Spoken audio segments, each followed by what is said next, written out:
Hi folks, this is Lee with the Market Sense for the week of March 16th, 2021.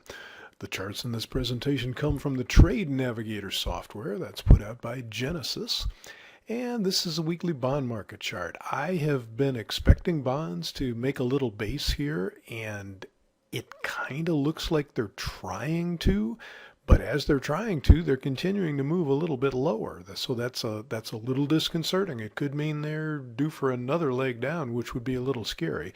But I think the Fed is trying to support these as much as possible. So at least a base, if not a little trip back up here. The downside target this week is around 154 and a half, 154, 15, 16 in that area.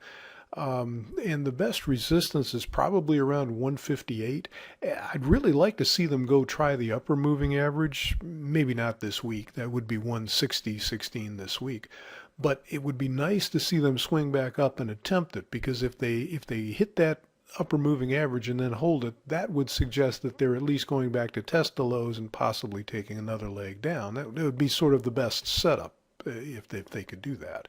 But at this point, I'm kind of thinking sideways is the most likely, and hopefully they'll show a little bit of strength and turn up. But again, every week finds the ability to go just a little bit lower. They have not done so this week, but they keep going lower, and that's a little disconcerting. But a base, that's what I think they're doing. I think they're making a base.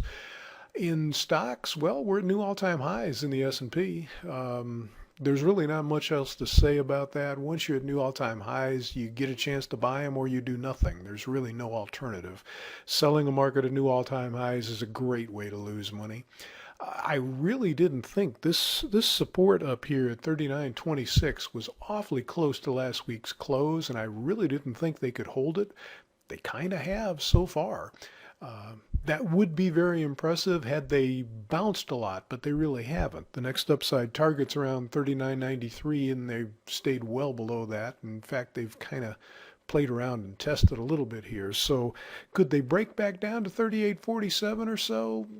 Yeah, that wouldn't be terribly surprising, especially because we have kind of a disconnection between the various stock indices. There was a point early in the morning Tuesday where the Dow kept making new lows on the day, the NASDAQ kept making new highs on the day, and the S&P just stayed in the middle. You're not going to get a major move in stocks until all three of those guys agree, and they're not agreeing right now. In fact, here's the ETF, the QQQ, that represents the NASDAQ, and you can see they look nothing like the S&P. They're nowhere near all-time highs. They did open up above the 1313 area. I really thought we might see them all the way down to 302.60 here, but they opened above 313 and have stayed there so far. In fact, they've gone up and hit the 324 area, which is potential resistance this week. So, you know, if they turn down from here, that actually could be bad. At least for this market. Hard to be bad for the stock market in general when the indices don't agree. But at this point, there's a possibility that that 324 area is the resistance for the week, and that's all they're going to do with this little turn back up. Now, if that's not the case, the all-time highs is just above 338 here. It's not that far away, and they could certainly make a move back up there again. And if they do so and the Dow agrees and the S&P's already there, then you got to be really bullish again.